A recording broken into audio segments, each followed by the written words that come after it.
Welcome back to Brick System Brothers. My name's Nathan Masters. Getting back to our eBay haul series, taking a break from that for a little bit and now jumping back in.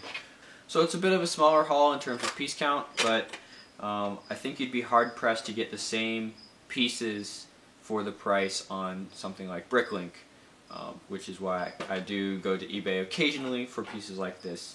But it's kind of interesting, at least in terms of what I usually buy on eBay, which is bulk. This is it almost looks like more of a Bricklink haul.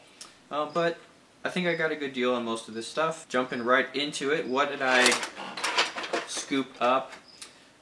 It was actually a combination lot. So the same seller had 3 individual lots listed on eBay, and I was able to get in contact with them and hold the purchase of each lot until all 3 were purchased, and then combine all of those into one package, which can save a lot of money on shipping. In this case, shipping was under $10. It's a smaller lot, but the 3 individual lots, to have those shipped separately, shipping could have gotten over $20 pretty easily, so there's double, able to cut that in half. The first one of the 3 was these X-Pod dishes, and I think this is what actually started the purchase, was because Brickset put out an article about the X-Pod system, which was mid-2000s, so getting to be double digits years old here for these pieces in this little system. It's kind of interesting when you look at the shapes, kind of more of an organic module. It consists of a top and bottom dish and then a centerpiece. So I have a few of these already. In fact, this medium blue one was gifted to me when these were actually on release, so way back in the day. I think it was 2004.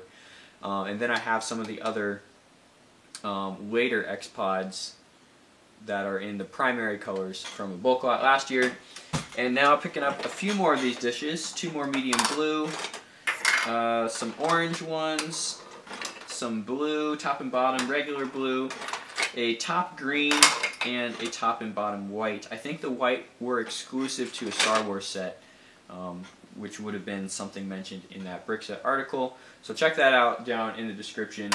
A lot more history about the X-Pod system, and possibly a future video topic as well. So those guys now in. This was one of the 3 individual lots, and I think this was about $5 on the listing. The next one was some sand green 6x8 roof sections.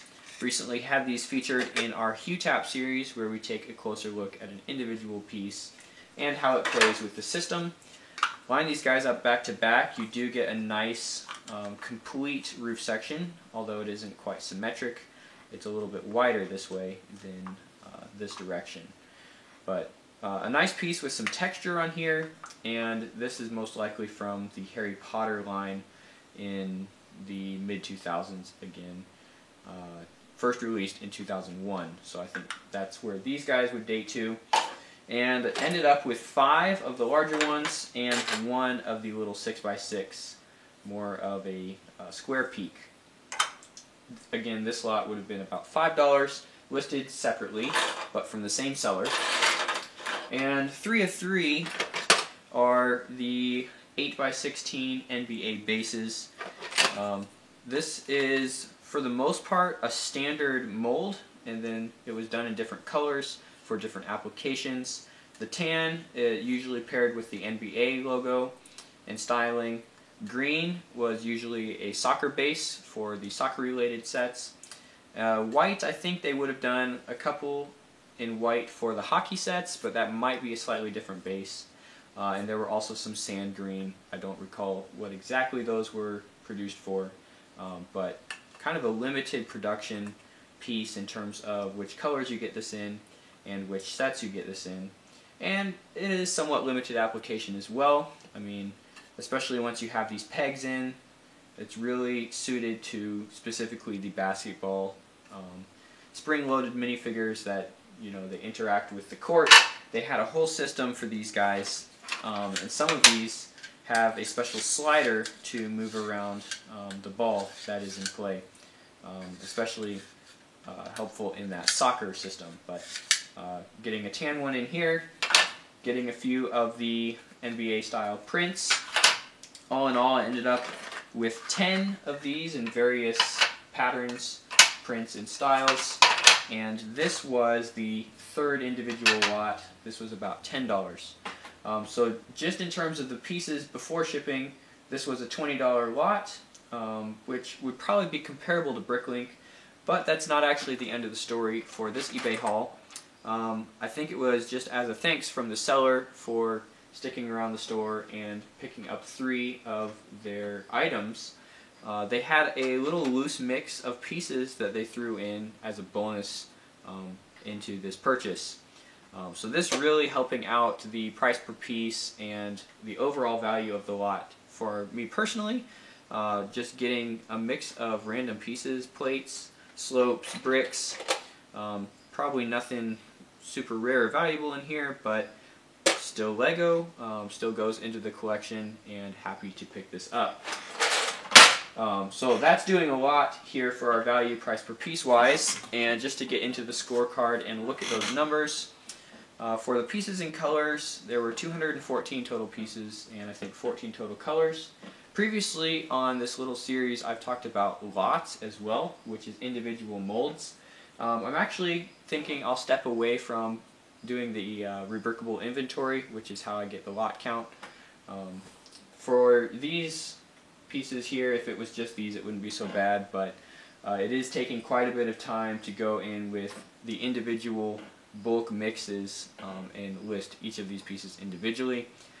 So for the other thing we've got running right now, which is the pad crawl, you know, one of those cups just had 4 unique pieces. It's just a matter of getting the part count for those. So those go into rebrickable inventories really quickly. I don't mind spending a few minutes to do that, but these other lots were really taking up a lot of time. I don't know if I'll be jumping back into that. So just a little side note about that, I am still getting final piece counts for everything. That's how I'm kind of keeping tabs on my overall Lego part estimate, but not necessarily getting into those rebrickable inventories as much. Quality for this one was 99.53. I think there was just one knockoff piece in the random mix, which is excellent as far as I'm concerned. And that value, again with these, it's going to be a lot lower than it otherwise would be compared to, say, a Bricklink value. But 13.62 cents a piece, still a little higher than our sealed Lego average of 10 cents a piece. I'm actually fine with that because, again, these are larger molds, almost paying at the individual level for these, as it was more of a combined lot than just a bulk purchase. The set inventory doesn't really apply here. You could look at the NBA set. I think I have most of the floor pieces now, but I don't think that was like a separate set. It was just the NBA court. Most of the time you were getting the NBA minifigs with those. Again, with the X-Pods, these do represent a large portion of the inventory for those, but there were some additional smaller pieces inside, so can't really say a lot about set inventories, although these pieces would be the more difficult ones to get for completing some of the sets that they are in. Highlights were saving on the shipping cost by combining everything. The total cost of everything here was just under $30. So 20 for the parts, about 10 for shipping, and then breaking that down a little bit with the extra. Drawbacks, the white dishes are a bit scuffed up. The NBA bases look okay, but yeah, it's used condition, so I kind of knew that going in, but it's not new Lego. One of these little 3x3 things had a stress line on it, something I could probably bend back into shape, but it's not perfect. But yeah, kind of minimal drawbacks at the end of the day for this eBay haul. So that's back up to speed now. Just a little bit of a smaller one. Some of the stuff I've got lined up, getting back into this eBay haul series, much more of a bulk lot and looking at higher piece counts for that. So thanks for catching up with eBay hauls, guys, and we'll see you around Brick System Brothers.